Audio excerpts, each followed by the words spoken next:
السلام علیکم رحمۃ اللہ وبرکاتہ۔ اعوذ باللہ من الشیطان الرجیم، بسم اللہ الرحمن الرحیم۔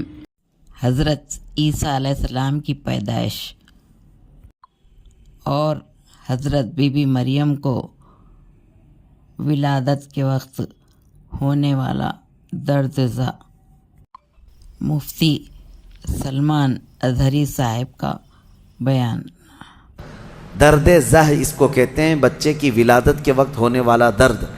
قرآن کے اعتبار سے اس درد کے وقت عورت کو جبرائیل امین علیہ السلام جب ان کا اور حضرت بی بی مریم کا جو ایک کنورسیشن ہے، اس کو قرآن پاک میں بیان فرمایا رب تعالیٰ نے۔ اب اس کے بعد اچانک ہوا یہ فَحَمَلَتْهُ فَانْتَبَذَتْ بِهِ مَكَانًا قَصِيًّا، اچانک بی بی مریم حضرت جبرائیل امین کے پھونک مارنے سے حاملہ ہو گئی۔ صرف انہوں نے پھونک مارا، کون؟ جبرائیل امین علیہ السلام۔ پھونک مارا تو وہ حضرت بی بی مریم کیا ہوئیں؟ حاملہ ہو گئی۔ اور جیسی وہ حاملہ ہوئیں تو ان کو خوف ہوا کہ اب قوم کیا کہے گی، تو وہ ایک آبادی سے بہت دور چلی گئیں جہاں کوئی نہ دیکھتا ہو، اور وہ ایک گھنی باغیچے کے جو کھجوروں کے درخت وہاں پر تھے، اس باغیچے میں چلی گئیں۔ یہ ایسا نہیں ہے کہ یہ حمل 9 مہینے کا تھا، بلکہ یوں حمل ہوا اور پھر بچے کی ولادت بھی، زیادہ دن تک کا یہ حمل نہیں تھا۔ بہرحال جب حضرت بی بی مریم بچے کی ولادت کے آثار نظر آنے لگ گئے، قریب ایک باغیچے میں گئیں۔ وہاں کا تذکرہ بھی رب تعالیٰ فرماتا ہے فَأَجَاءَهَا الْمَخَاضُ إِلَى جِذْعِ النَّخْلَةِ، ایک کھجور کے درخت کی جڑ کو پکڑ کر کے وہ بیٹھی رہیں، اور پھر اس کے نیچے سے وہاں سے آواز دینے لگی اپنے رب کو کہ مولا میری حفاظت فرما۔ اور درد ایسا ہوتا ہے ولادت کے وقت کا، اس وقت کے الفاظ حضرت بی بی مریم کے قرآن فرما رہا ہے، وہ کہہ رہی تھی کنت نسیا منسیا، یہ درد سے پہلے میں مر گئی ہوتی، بھلا دی گئی ہوتی، کاش میں ان تمام چیزوں میں نہ ہوتی۔ عورت جو ہے اس درد کے وقت بہت ہی زیادہ فرسٹریٹ ہوتی ہے، بہت تکلیف دہ ہوتی ہے، تکلیف زدہ ہوتی ہے، اس قدر کہ موت کے وقت ہونے والی تکلیف سے تھوڑی سی کم تکلیف بچے کی ولادت کے وقت ہوتی ہے۔ ایک عورت کو یہ آسان چیز نہیں ہے، اس کی تقریباً 40 کے قریب ہڈیوں سے تو روح نکل چکی ہوتی ہے عورت کے جسم سے جب بچے کی ولادت کا وقت قریب آتا ہے، اور وہ موت کے منہ میں جا کر کے واپس آنا یہ معمولی بات نہیں۔ اسی لیے اللہ تعالیٰ نے قرآن میں اس کا ذکر فرمایا، وحمل، یعنی عورت جو ہے حملہ وفصالہ 30 شہر، یہ آیت ہے، اس میں اللہ تعالیٰ فرماتا ہے ووضعتہ کرہا، جب وہ بچے کو جنم دیتی ہے تو بڑی تکلیف کے ساتھ دیتی ہے۔ حضرت بی بی مریم کا بھی جب وہ وقت آیا تو وہ درخت کی جڑ کو پکڑ کر کے آواز دینے لگیں کاش میں اس درد سے پہلے ختم ہو چکی ہوتی، بھلا دی گئی ہوتی۔ تو رب تعالیٰ کی طرف سے آواز آئی اللہ تحزنی وقد جعل ربکی سریا، گھبرا مت اے مریم، تیرا رب تیرے لیے آسانیاں پیدا فرمائے گا، آسانیاں پیدا فرمائے گا۔ اس درخت کو ہلاؤ، پکی کھجوریں گریں گی تم پر۔ حضرت اللہ کی طرف سے حضرت بی بی مریم کو جو پیغامات آ رہے تھے یہ کیا تھے، یہاں پر بھی میں بتا دوں۔ اللہ تعالیٰ اپنے بندوں کو جو پیغامات دیتا ہے اس کے 3 طریقے، ایک وحی ہے جو نبیوں کو دی جاتی ہے، یعنی وہ وحی ہے، اس کو وحی کہتے ہیں، جو اللہ تعالیٰ کا پیغام نبی کو آئے۔ وحی کے بھی کئی طریقے ہیں، ڈائریکٹ اللہ تعالیٰ سے وہ کلام کر لیں یا کسی فرشتے کے ذریعے سے کر لیں، جیسے جبرائیل امین علیہ السلام جو لے کر کے آتے تھے اور نبیوں کو پہنچاتے تھے، یہ بھی کیا ہے، اس کو کیا کہتے ہیں، وحی، وحی ہے۔ اور اللہ کے ولیوں کو جو پیغامات اللہ کی طرف سے ملتے ہیں، اس میں فرشتہ تو نہیں آتا، لیکن اللہ تعالیٰ ان کو کچھ باتوں کی ہدایت دل میں ڈالتا ہے، یا ان کے ذہن میں، دماغ میں وہ چیزیں اچانک اترتی ہیں، اس کو کہتے ہیں الہام۔ یہ وحی نہیں ہے، یہ کیا ہے، الہام۔ اور عام مومنین کے دلوں میں بھی اللہ ہدایت ڈالتا ہے، آپ کو خود بھی کچھ چیزیں سمجھ میں آ جاتی ہیں، یہ صحیح ہے یہ غلط ہے، یہ اللہ کی طرف سے دی ہوئی ہدایت ہے، اس کو القاء کہتے ہیں۔ ہے اللہ کی دی ہوئی ہدایت، لیکن اگر وہ نبی کو ہو تو وحی ہے، ولی کو ہو تو الہام ہے، عام مومنین کو ہو تو القاء ہے، اور کچھ کافروں کو بھی ہوتی ہے۔ کافروں کو جو چیزیں معلوم ہوتی ہیں اس کو استدراج کہتے ہیں، یعنی وہ بھی کچھ چیزیں معلوم کر لیتا ہے۔ بہرحال یہ ایک الگ بحث ہے۔ حضرت بی بی مریم کو یہ الہام اللہ کی طرف سے تھا۔ اللہ تبارک و تعالیٰ نے ان کو فرمایا کہ درخت کی یہ جڑ کو ہلاؤ، پکی کھجوریں گریں گی۔ کھجوریں گریں تو اللہ کا حکم ہوا فکلی وشربی وقری عینا، کھاؤ پیو اور اپنی آنکھیں ٹھنڈی کرو۔ درد زہ اس کو کہتے ہیں، بچے کی ولادت کے وقت ہونے والا درد۔ قرآن کے اعتبار سے اس درد کے وقت عورت کو کھجور کھانا چاہیے، کھجور سے افاقہ ہوگا، کیونکہ قرآن میں اللہ نے بی بی مریم کو یہ عطا فرمایا۔ وہ کھجوریں کھائیں، اور اس کے بعد اب جو حکم تھا اللہ کا وہ کیا تھا؟ فَإِمَّا تَرَيِنَّ مِنَ الْبَشَرِ أَحَدًا فَقُولِي إِنِّي نَذَرْتُ لِلرَّحْمَنِ صَوْمًا۔ اگر کوئی آدمی تجھے نظر آ گیا بچہ ہونے کے بعد، بچے کو دیکھ کر کے کوئی بھی اگر تم کو نظر آیا تو بات مت کرنا کسی سے۔ اس وقت چپ کا روزہ ہوتا تھا، یعنی خاموشی کا روزہ۔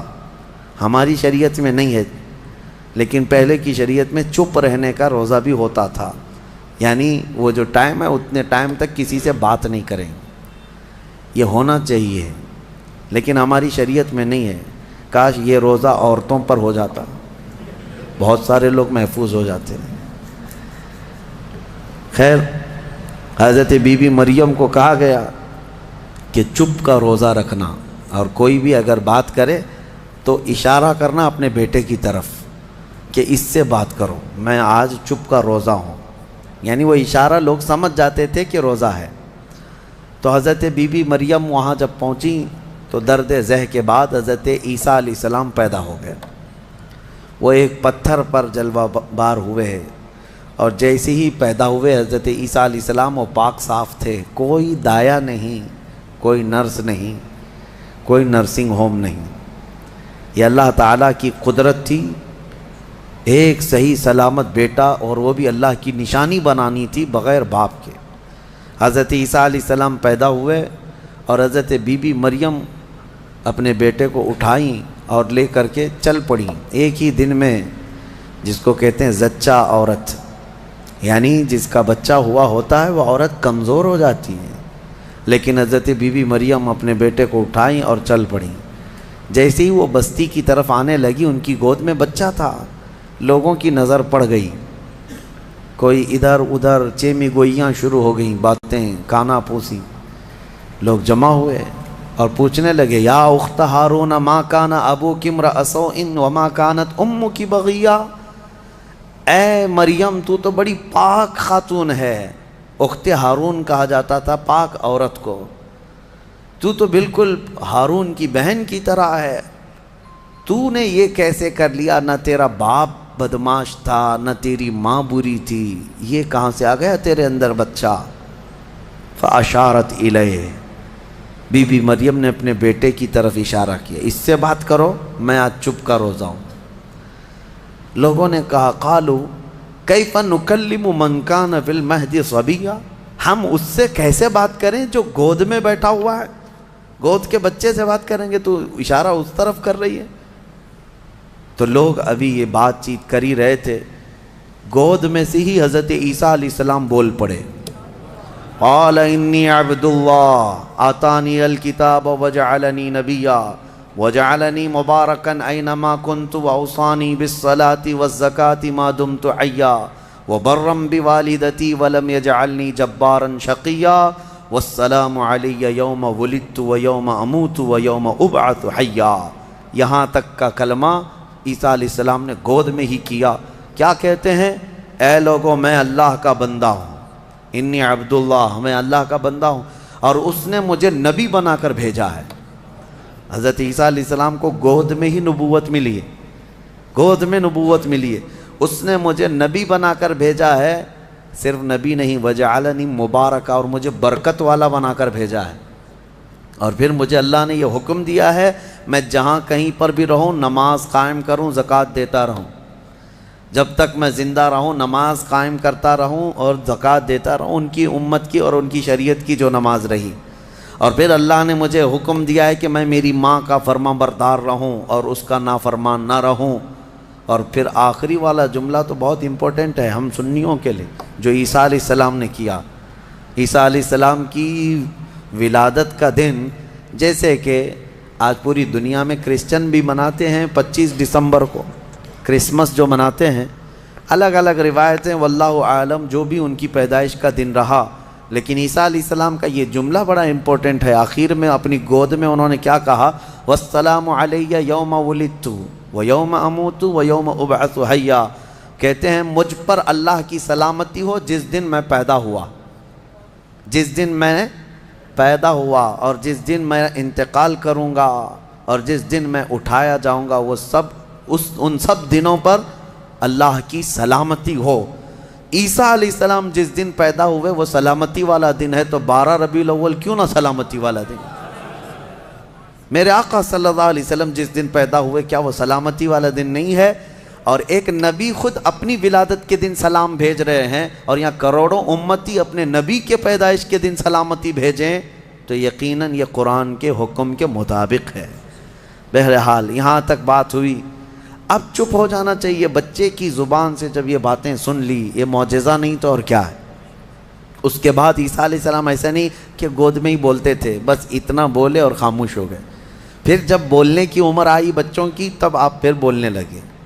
اب عیسیٰ علیہ السلام کے متعلق اب سنیے، جب آپ پھر جوان ہوئے اور عجیب و غریب باتیں، ظاہر سی بات ہے اللہ کے نبی ہر زمانے میں پاک لوگ ہوا کرتے ہیں، پاکیزہ لوگ، ان کی زبان میں اثر الگ۔ پھر اللہ تبارک و تعالیٰ نے آپ کو جب نبوت گود میں عطا کی تھی تو جوان ہوتے ہی آپ نے تبلیغ اپنے دین کی شروع فرمائی، لوگوں کو ایمان کی طرف بلائے، ایک خدا کی عبادت کی طرف، آخرت کی طرف لوگ آتے رہے اور آپ کی طرف متوجہ ہوتے رہے۔ یہ زمانہ یہودیوں کا ہے، بڑے ڈینجر لوگ ہیں ہر زمانے میں، یہ یہودی بڑے ڈینجر ہیں۔ یہ ظالم جو ہے معمولی نہیں ہے، کیوں ان کے اوپر اللہ نے قرآن میں لعنت فرمائی ہے؟ یوں ہی نہیں، یہ ان یہودیوں نے تقریباً 10,000 نبیوں کا قتل کیا ہے۔ ہاں، جیوز لوگوں کو آج برا لگتا ہے میری تقریروں کو کوٹ کر کے بہت سارے جگہ، اس وجہ سے تو میری تقریریں لے کر اسرائیل والے بیٹھے ہیں، مجھے ویزا نہیں دیتے، مجھے اس سے فرق نہیں پڑتا۔ ہمارے لیے جو اصلی ویزا ہے وہ مدینہ طیبہ کا ہے، جب تک وہ دروازہ کھلا ہے ہماری روح جسم میں باقی ہے۔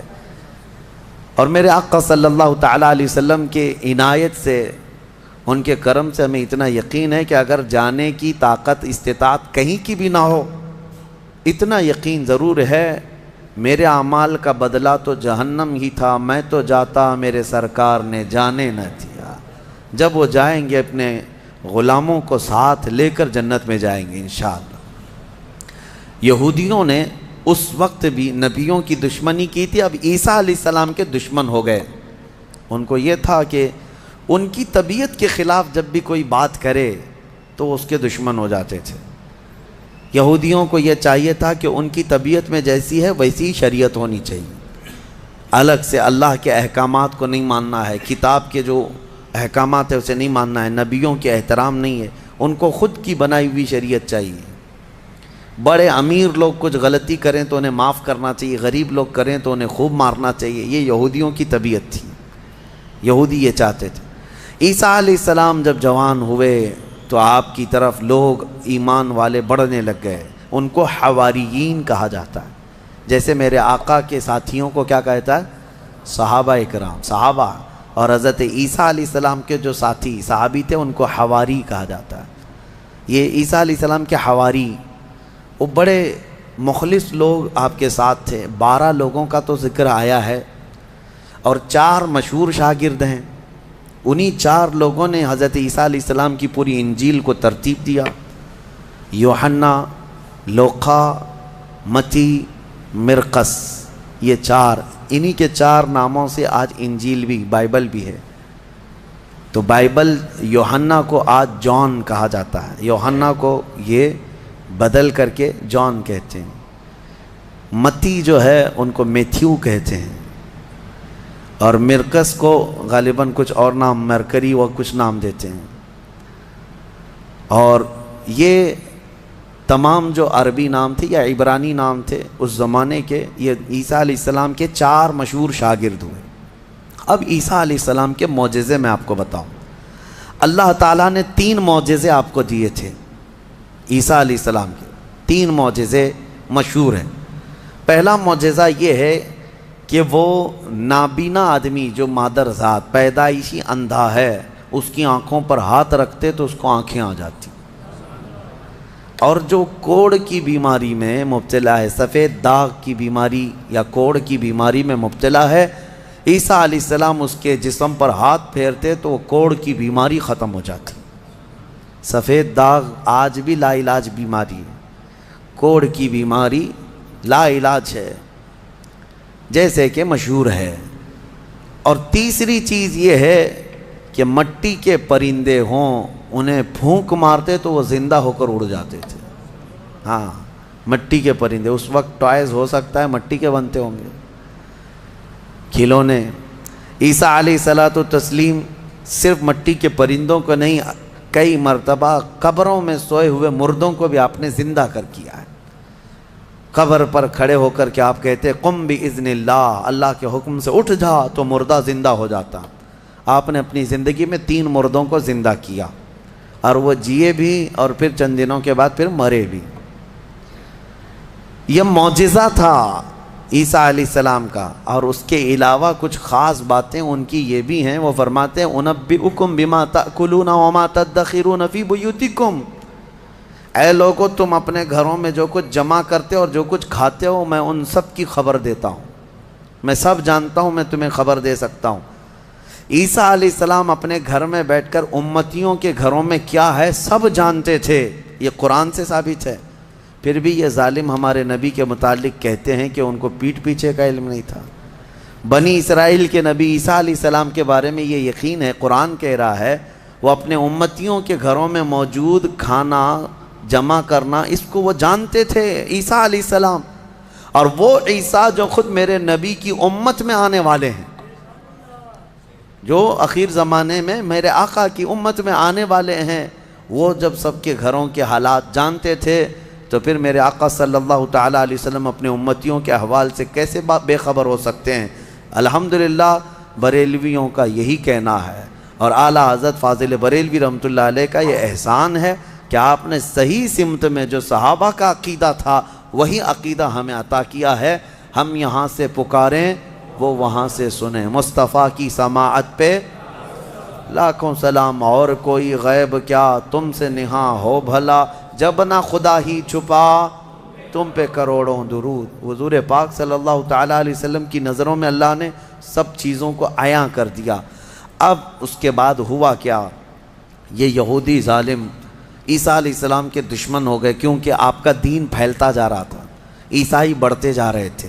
عیسائیوں کی جب تعداد بڑھ گئی تو یہودیوں کو خطرہ ہونے لگ گیا کہ یہ اب پوری کی پوری حکومت ان کے ہاتھ میں چلی جائے گی جو برسوں سے ہم لے کر چل رہے ہیں. تو انہوں نے حضرت عیسیٰ علیہ السلام کو مارنے کا پلان بنایا. جیسے پہلے نبیوں کو مارتے تھے پھر انہوں نے مارنے. آج آپ کو یہ لگ رہا ہوگا کہ عیسائی اور یہودی مل چکے ہیں، یہ جھوٹی ملاقاتیں ہیں ان کی. یہ صرف اور صرف اسلام کی دشمنی میں دونوں اپنی جنگوں کو ٹھنڈی رکھے ہیں، ورنہ ہر زمانے میں سب سے زیادہ خطرناک لڑائیاں عیسائیوں کی اور یہودیوں کی ہوئی. قرآن نے بھی کہا ہے. ابھی اگر میں کہوں تو لوگوں کو عجیب سا محسوس ہوگا. ہٹلر کا ظلم کیا تھا، یہودیوں کے خلاف تھا. اور بیت المقدس میں ہرکیولس جس کو ہرقل کہا جاتا ہے، اس نے تو توڑ کر کے اینٹ سے اینٹ بجا کے رکھ دیا تھا. ٹائٹس ایک بادشاہ گزرا عیسائیوں کا، اس نے تو پورے یہودیوں کو ختم کر رکھا تھا، خون سے نہلا دیا تھا پوری زمین کو. بہت مرتبہ ان کی لڑائیاں ہوئی، اور جب یہودی پاور میں آتے عیسائیوں کو مارتے تھے. یہ جنگیں تو چلتی رہی ہیں کتنے سالوں تک.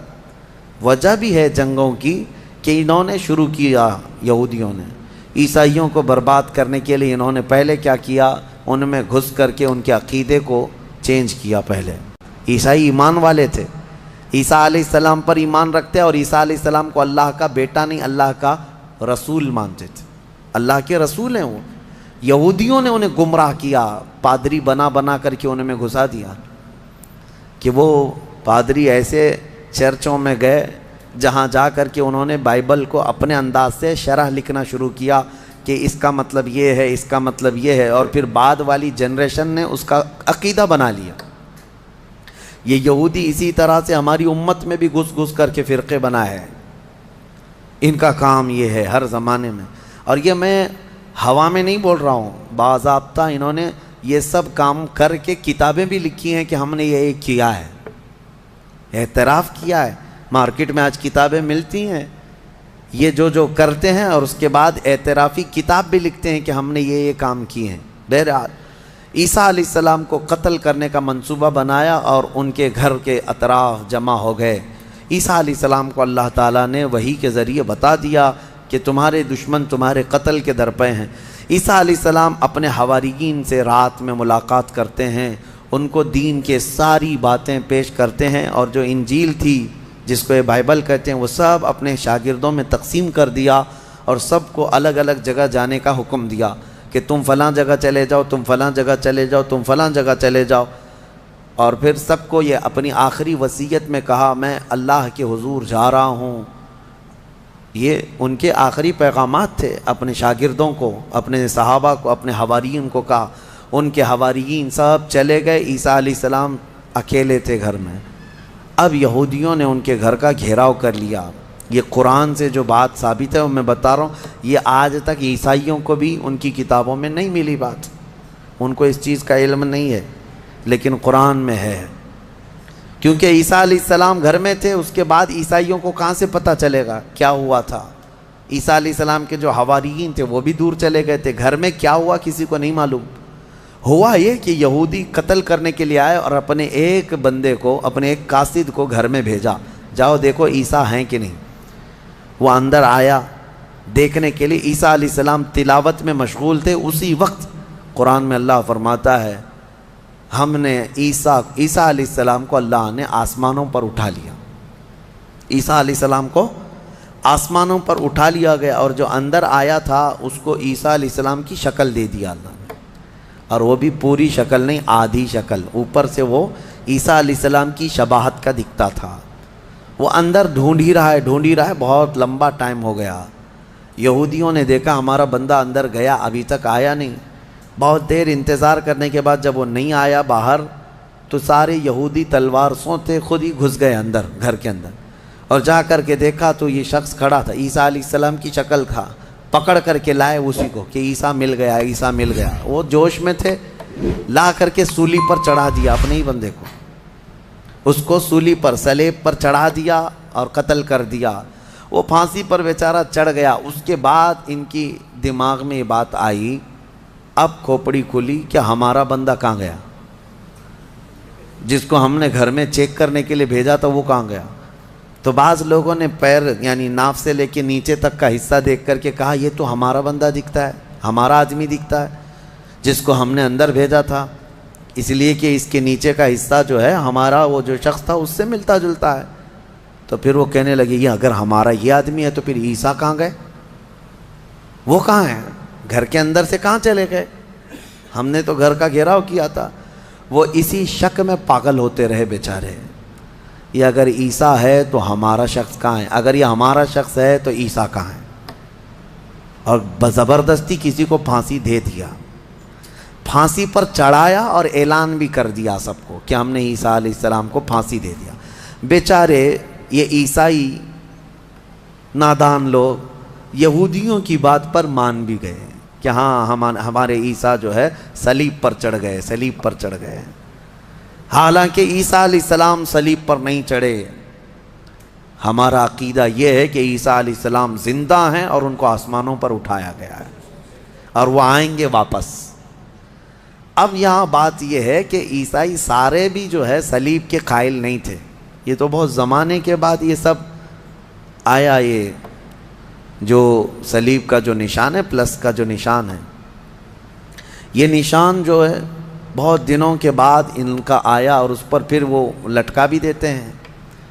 عیسائیوں میں بھی الگ الگ فرقے ہوئے، آرتھوڈکس ہے، کیتھولک ہے، اور پھر کئی فرقے ایسے ہیں جن میں پرانے زمانے کے عقائد پر وہ لوگ قائم رہے کہ اللہ کی وہ نبی ہیں، بیٹا نہیں ہیں۔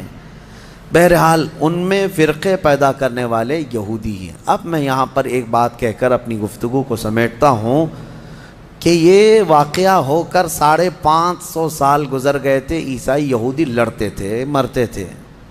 570 سال گزر گئے عیسیٰ علیہ السلام کے آسمانوں پر اٹھائے جانے کے بعد، تب مکہ مکرمہ میں محمد الرسول اللہ تشریف لائے، میرے آقا تشریف لائے، اور پھر جب آپ نے نبوت کا اعلان فرمایا اور قرآن اترنے لگا تو اللہ نے قرآن کی آیتوں میں 550 سال سے جو مسئلہ لٹیگیشن کا شکار تھا، کیوں سمجھ لیں جو پراپرٹی کسی کے حل میں نہیں ہوتی ہے، اس طرح کا مسئلہ تھا کہ کوئی حل نہیں کر پاتا کہ آخر ہوا کیا تھا۔ یہ اسلام کا احسان ہے یہ عیسائیوں پر بھی کہ قرآن نے بتایا کہ عیسیٰ علیہ السلام صلیب پر نہیں گئے بلکہ آسمانوں پر اٹھائے گئے۔ اور دوسری بات، عیسائیوں پر ایک بڑا احسان قرآن کا یہ بھی ہے کہ یہودی ہمیشہ بی بی مریم کو گالیاں دیتے رہے، یہودی ہمیشہ الزام لگاتے رہے کہ مریم کے ہاں بغیر باپ کے بیٹا پیدا ہو گیا، غلط عورت تھی، نعوذ باللہ معاذ اللہ۔ یہودی گالیاں دیتے رہے اور عیسائی صفائی دیتے رہے، لیکن یہ احسان ہے قرآن کا ان پر بھی کہ بی بی مریم کے ساتھ کیا ہوا تھا، یہ پوری تفصیل اللہ نے قرآن میں بتائی۔